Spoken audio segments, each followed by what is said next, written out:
All right, so reacting to this Yahoo story that the NCAA is investigating Michigan football for alleged rule violations related to sign stealing.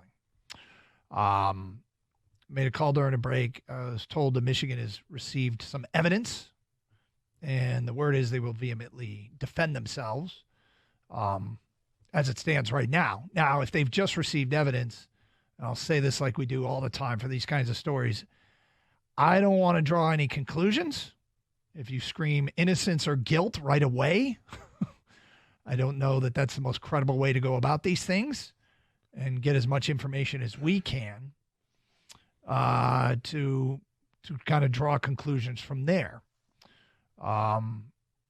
Stuff circulates. Accusations like this do circulate, and some have validity, some don't. But you investigate for sure. You let the process play out, and then you act appropriately. That means defend yourself against accusations that are bogus, then defend yourself. If that means you accept a punishment and responsibility and culpability, you do that and you move on. And I don't know what other choices you have. I think that's the way to approach all of these situations. I think this is going to be really interesting to see what comes out of this. Well, even a specter of foul play, it's not good. You don't want to see that. This is all like, even it, like you said, specter foul play, not good. If it's bogus, it's a distraction. Yep. Here's from the story on Yahoo. Two of Michigan's opponents this season told Yahoo Sports they became aware that Michigan knew their play sign. Sign stealing does not violate NCAA rules unless the team uses in-game electronic equipment to relay information to players on the field or amongst coaches, although that's not what this is about. But the NCAA rulebook does address sign stealing in the general way under the section titled Prohibited Field Equipment. It states that any attempt to record, either through audio or video means, any signals given by an opposing player, coach, or other team personnel is prohibited. No corresponding penalty is listed.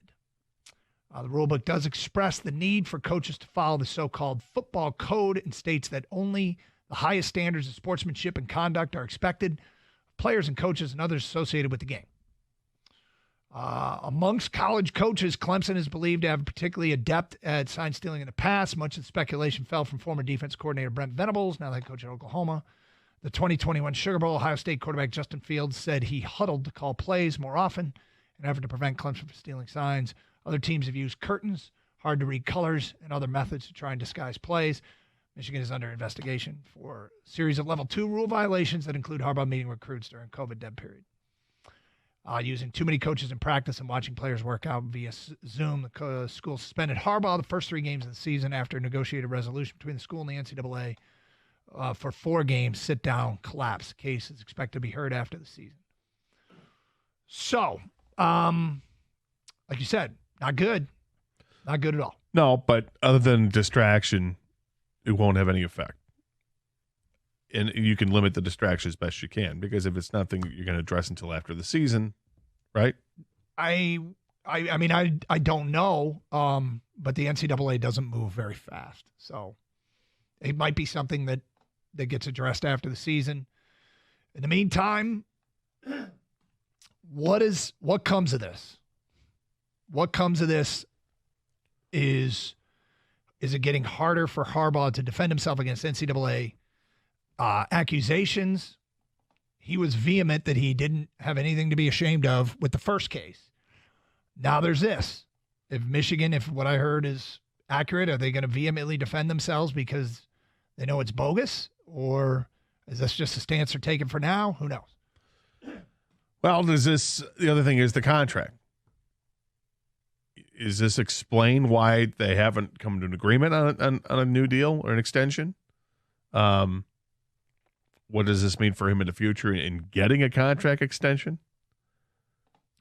Yeah, I mean, I don't know. The future of Jim Harbaugh at Michigan. I think that's in question.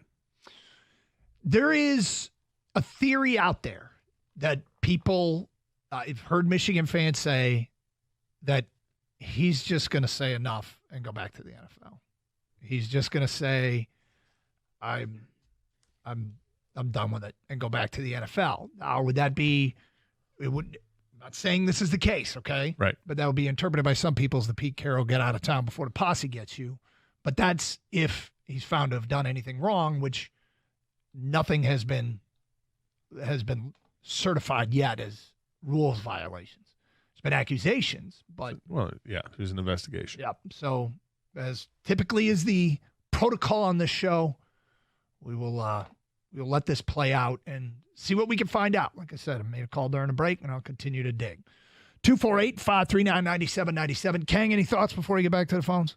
No, I'm with Gator. My first thought was, how does this kind of affect Jim Harbaugh and his standing? And, there's obviously been talks about the contract extension and how this might put big, small, medium-sized bump, whatever it is, into that cog. So I feel like it's something, it's always something, it feels like now. I don't know, The word on the street was that they had been making progress towards a contract extension. How does this play a role? And I mean, if they just got the evidence, then let's see. I'm intrigued to see what their official response will be. Because, I mean, this at best, all right, at best, at worst, it's they did what they're accused of. At best, it's an opposing coach or staff that's trying to throw shade at Michigan, try and create something that serves as a distraction for them. But again, we'll have to wait and see.